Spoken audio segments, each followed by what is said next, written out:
અને ખજૂર તારા મોઢામાં જીભ નથી તો તું માણા પાયદળિયા ઉભા કરસ?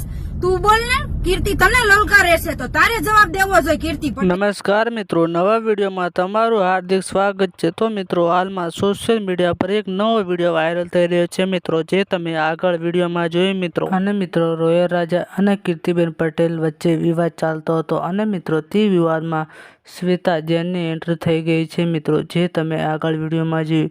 તેમને ઇન્સ્ટાગ્રામમાં વિડીયો અપલોડ કરીને આ બોલ્યા છે મિત્રો, જે તમે વિડીયોમાં તમે આગળ જોયું. અને મિત્રો, વિડીયો પણ તમને પૂરો આગળ બતાવીશ, એટલે તમે વિડીયો પૂરો જોજો. અને મિત્રો, વિડીયોની પણ આગળ વાત કરતા પહેલા તમને કહી દઉં કે હજુ સુધી તમે ચેનલને સબસ્ક્રાઈબ નથી કરી તો મિત્રો તમે પહેલા અમારી ચેનલને સબસ્ક્રાઈબ કરી લેજો મિત્રો, જેથી આગળ નવા વિડીયો જોવા મળે સૌપ્રથમ તમને.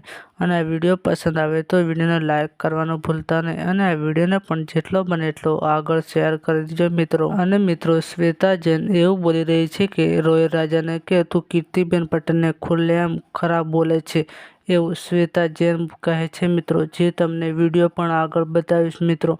અને તે વિડીયો હાલમાં સોશિયલ મીડિયા પર ખૂબ જ ફરી રહ્યો છે મિત્રો. શ્વેતા જૈન બીજું પણ શું બોલી છે મિત્રો, તે તમને આ વિડીયોમાં પૂરું જાણવા મળી જશે મિત્રો. તો મિત્રો, આજના વિડીયોમાં આટલું જ. મળીએ આપણે નવા વિડીયોમાં. પણ સૌ પ્રથમ તમે શ્વેતા જૈનનો વિડીયો જોઈ લો, પછી કોમેન્ટ કરવાનું ભૂલતા નહીં.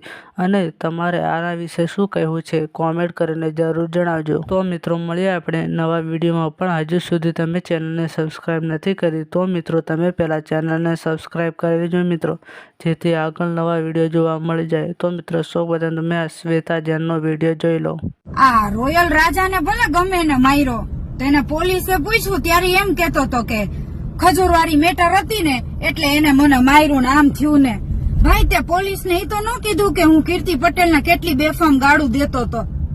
ખજૂરને કીર્તિનો વિવાદ હતો, એમાં રોયલ રાજા વચ્ચે ટપકો હતો, એટલે એને એના કર્મોનું ફળ મળી ગયું.